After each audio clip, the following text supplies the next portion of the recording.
एक तो सर्वप्रथम व्यक्तिगत तौर पे भी उनके दीर्घायु होने का कामना करता हूं और 24 साल की सफलतम यात्रा के लिए धन्यवाद। आज कैबिनेट ने भी, पूरी कैबिनेट ने भी धन्यवाद दी। और नरेंद्र मोदी जी एक ऐसे व्यक्ति, जो मुझे नहीं ध्यान में आ रहा है कि दोनों पदों पर अधिकतम इतने दिनों तक किसी ने जनसेवा का काम नहीं किया। और रियल, मैं कंपेयर किसी से नहीं करूंगा, लेकिन राज्य में रहा तो राज्य की तस्वीर बदला, और देश में रहा तो देश की तस्वीर बदला। 27 करोड़ गरीबों को गरीबी रेखा से ऊपर ले जाने का काम किया और तीसरी इकोनॉमी की ओर अग्रसर रहे।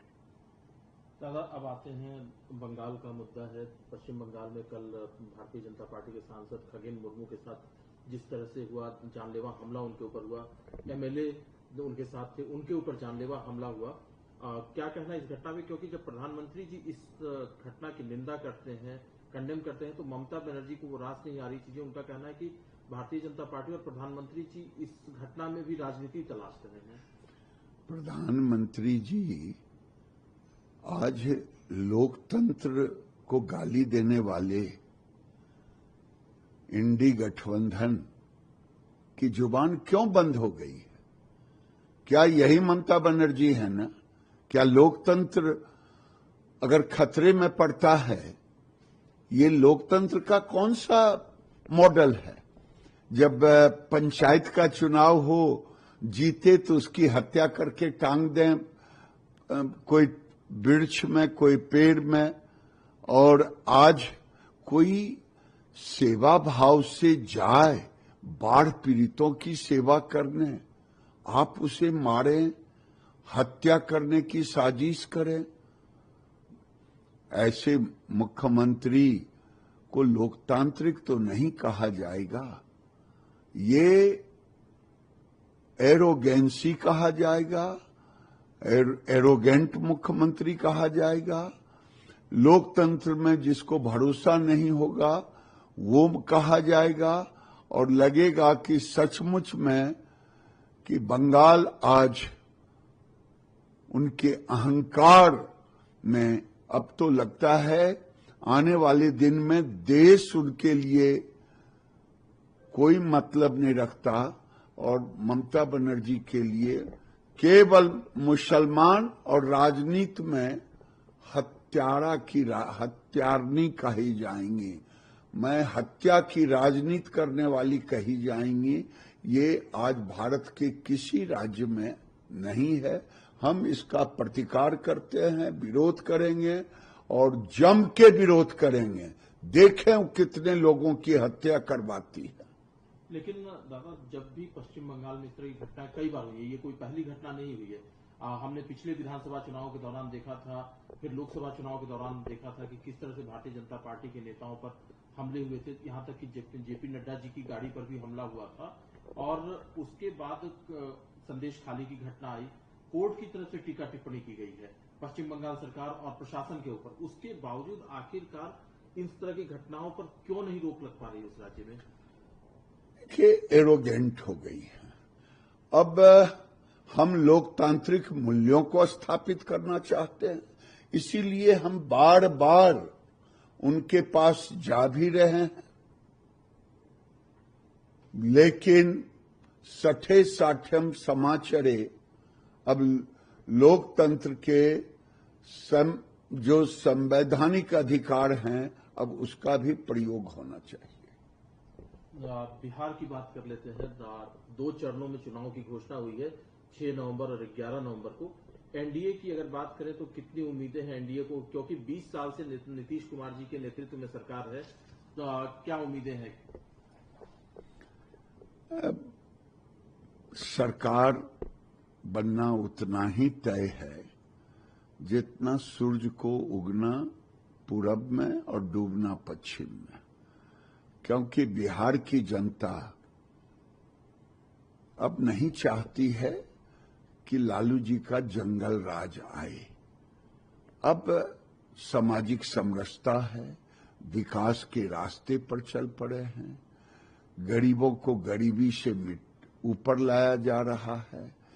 अब पहले चरवाहा विद्यालय था, अब इंजीनियरिंग कॉलेज, मेडिकल कॉलेज खुल रहे हैं हर जिले में।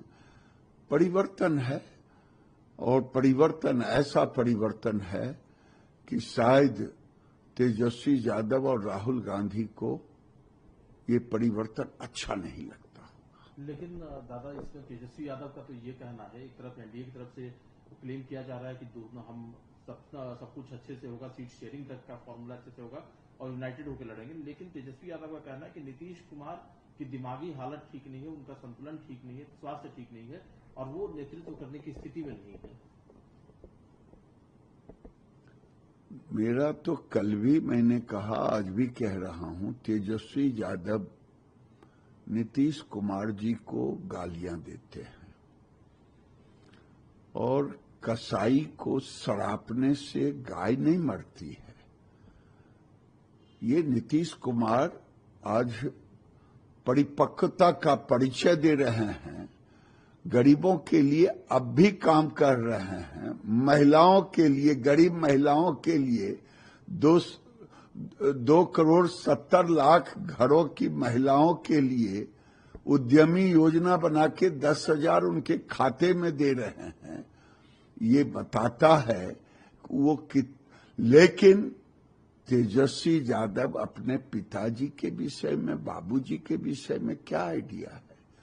जो उनसे बड़े हैं, चलने में असमर्थ हैं, वो पार्टी को चला रहे हैं, घर तो संभल नहीं रहा है तेजस्वी से, बाहर चल संभालने की बात कर रहे हैं। एक सवाल और है इसमें दादा, क्योंकि चुनाव होंगे, अब आप लोगों ने ये सवाल कई बार उठाया, कई राज्यों में उठाया है और बिहार में तो आप भी कई बार इस चीज को लेकर के मुकर रहे हैं।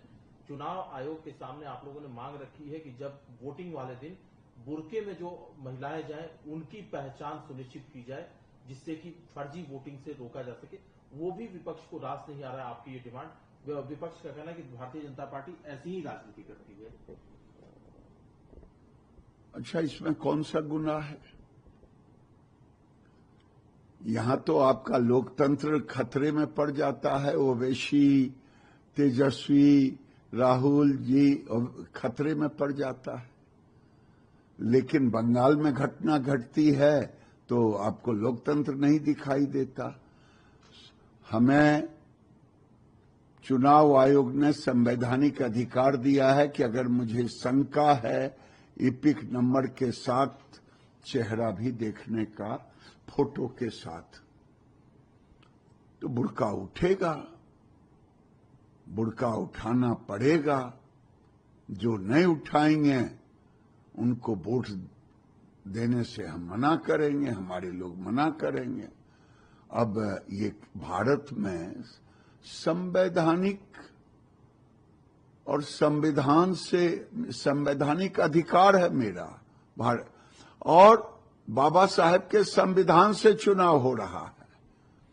यहां इस्लामिक कानून नहीं है, शरिया कानून नहीं चलेगा। बुर्का उठेगा, पहचान करके ही वोटिंग होगी। वीके न्यूज, राष्ट्र के नाम।